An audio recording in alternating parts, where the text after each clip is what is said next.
그 부인의 도자기 밀수 의혹과 관련해서 여러 차례 국민께 설명을 드렸고 사과도 드렸고 제기된 의혹에 대해서 성실하게 설명도 해드렸다. 그런데 그런 논란이 공직 후보자로서의 높은 도덕성을 기대하는 국민의 눈높이에 맞지 않았다는 점 부인하기 어렵다. 모두 자신의 불찰이다. 다시 한번 깊은 사과의 말씀을 드리고 오늘로서 해양수산부 장관 후보자의 짐을 내려놓고자 한다.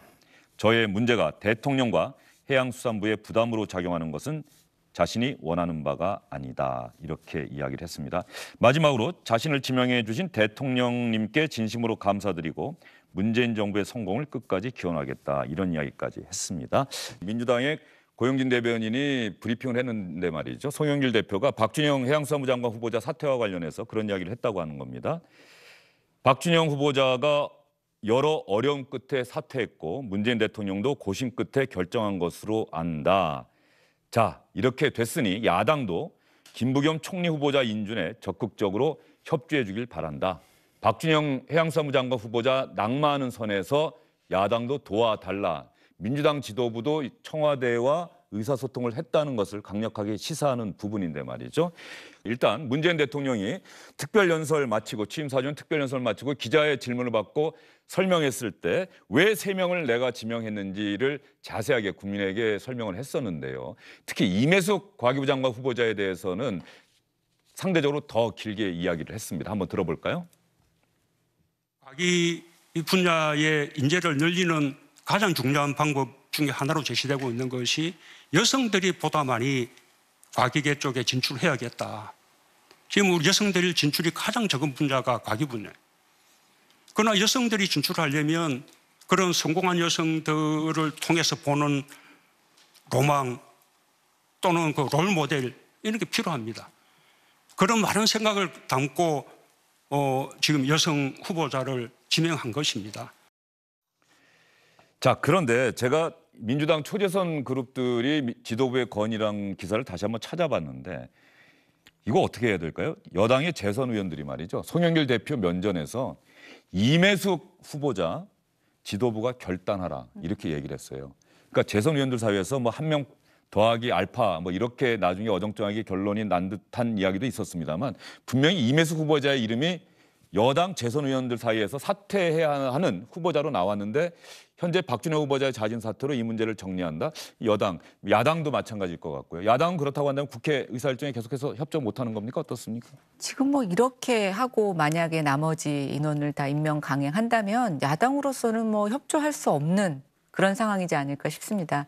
근데 박준영 후보자하고 임혜숙 후보자하고 과연 누가 먼저 자진 사퇴했어야 되는가라고 보면은 저는 참 우열을 가리기 어렵지만 그중에서도 저는 임혜숙 후보자라고 생각이 됩니다. 근데 이제 대통령께서 저 특별연설에서 사실은 저는 상당 부분 많은 가이드라인을 주셨어요. 여성 장관을 어느 정도 일정 부분 유지해야 된다라고 하는 본인의 공약을 지키고 싶다라고 하는 강한 의지를 표명했고 또 임혜숙 장관은 민간 교수고 또 박준영 후보자는 사실은 공무원이지 않습니까?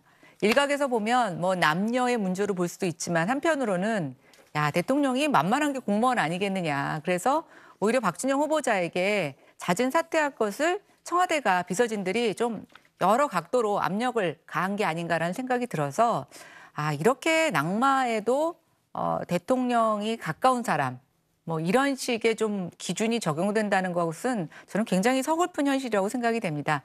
그리고 아무리 여성에 대한 인력 장관으로서 정무직 공무원을 채용하는 약속이 중요하지만 그렇다라고 해서 진짜 자질에 문제가 있는 사람을 저는 쓰는 것은 진정 여성계에서 원하는 것은 아니라고 생각이 되고요. 김연아 의원이 방금 그 말씀하셔서 말이죠. 네. 지금 현재 일부에서는 이 문제를 어떤 젠더의 문제, 어떤 뭐 성적 역할이라고 할까요? 이런 부분에 대해서 여성 후보자인데 여성 후보자를 장관으로 기용해야 하는 것 문재인 대통령도 공약을 했던 부분이고 그래서 여성 후보자 만약에 임혜숙 후보자가 뭐 남성이었으면 오히려 더 편하게 결정할 수 있었을 텐데 여성 후보자이기 때문에 고민의 폭이 더 크고 시간이 길어지고 있다. 이런 해석도 나오고 있단 말이에요. 근데 저는 이렇게 한번 다시 생각해 봐야 된다고 생각합니다. 과학기술부 장관에 여성을 임명하지 말라는 게 아닙니다. 왜 임혜숙 후보자밖에 없냐는 거예요. 저희가 계속 이 자리에서 얘기하지만 문재인 정부의 인사에 굉장히 그 제한된 어떤 이렇게 제한된 풀. 그러니까 개방직으로 해서 사람들을 뽑는 것이 아니라 자기네들이 알고 자기네들끼리 친한 사람 중에서 여성을 고르려니까 사람이 없는 거라고 저는 생각이 됩니다.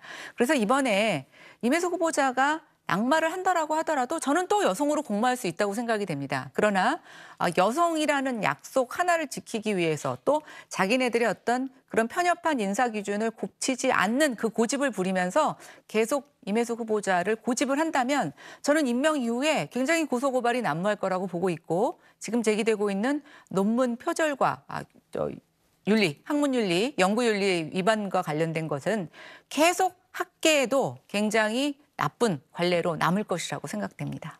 그러면 임혜숙 과기부 장관 후보자는 어떻게 할 것이냐 저희가 지금 이 이야기를 하고 있는데 정의당에서 오늘 반응이 하나 나온 것 같습니다. 정의당의 이야기 한번 들어보겠습니다. 대통령은 도덕성과 직위를 이용한 범죄 행위 등으로 논란이 되고 있는 후보자들에 대해 능력과 여성 장관이라는 이유로 임명을 강행할 의지를 비췄습니다. 결격 사유가 분명한 장관 지명자에 대한 임명을 강행하는 것은 공정 균형의 원칙에 서 있는 여성 할당 제도의 정신을 희화화하는 것입니다.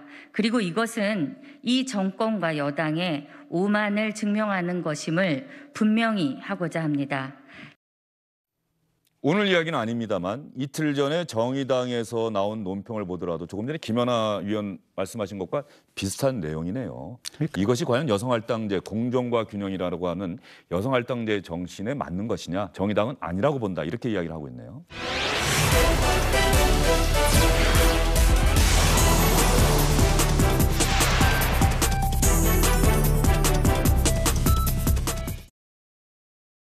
안녕하십니까, 주영진입니다. 더 많은 뉴스와 라이브 이벤트를 보고 싶으시다면 화면 오른쪽을 눌러서 구독해 주시기 바랍니다. 저희 SBS 앱을 다운로드 받으시면 뉴스 속보 알림도 받아보실 수 있습니다. 텔레비전으로도 SBS 뉴스, 유튜브로도 SBS 뉴스 잊지 마시기 바랍니다.